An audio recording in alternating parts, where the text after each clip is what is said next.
Hello বন্ধুরা, welcome back to my channel. আজকে তোমাদের জন্য আবারও একটা রেসিপি নিয়ে এসেছি। বন্ধুরা, তরমুজের খোসা কিন্তু এখন ফেলে দিতে হবে না।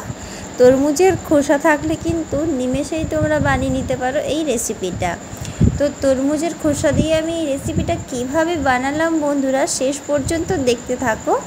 আজকে আমি তোমাদেরকে দেখাবো তরমুজের ফেলে দেওয়া খোসা দিয়ে মোরব্বা বানিয়ে। একদম সহজ পদ্ধতিতে বন্ধুরা, খুব তাড়াতাড়ি বানাতে পারবে। শেষ পর্যন্ত দেখো, ভালো লাগলে চ্যানেলটা সাবস্ক্রাইব করবে। এই দেখো, এখান থেকে আমি তরমুজটা পুরো কেটে নিয়েছি। এই দেখো বন্ধুরা, ওপরের কালো কালো অংশটা এটা কিন্তু আমি ভালো করে ছুলে নেব। এই দেখো, পরিষ্কার করে ছুলে নিয়েছি।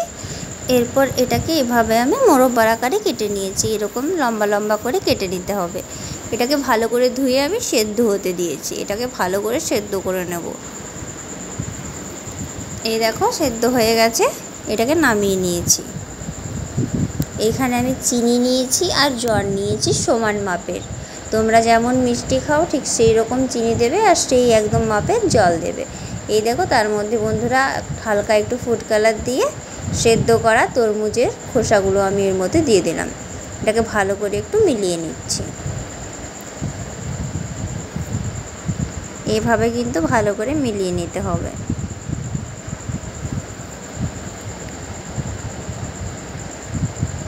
এই দেখো, তুলে নিয়েছি। এরপর আমি ওপর থেকে নারকেল গুঁড়ো, শুকনো নারকেল গুঁড়ো দিয়ে দিলাম। এটাকে ভালো করে আমি মাখিয়ে নেব। এইভাবে খুব সুন্দর করে আমি মাখিয়ে নেব বন্ধুরা। ব্যাস দেখো, তৈরি হয়ে গেল তরমুজের ফেলে দেওয়া খোসা দিয়ে মোরব্বা। খেতে কিন্তু অসাধারণ লাগে বন্ধুরা। মুখে দেওয়া মাত্রই কিন্তু মিলিয়ে যাবে তরমুজের খোসার এই মোরব্বাটা।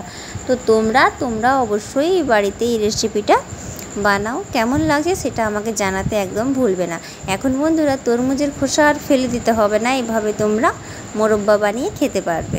ভিডিওটা ভালো লাগলে অবশ্যই একটা লাইক দেবে। আর এরকম নতুন নতুন আরও রেসিপি পাওয়ার জন্য আমার চ্যানেলটা অবশ্যই সাবস্ক্রাইব করে পাশে থাকবে। ভালো থেকো সবাই, সুস্থ থেকো।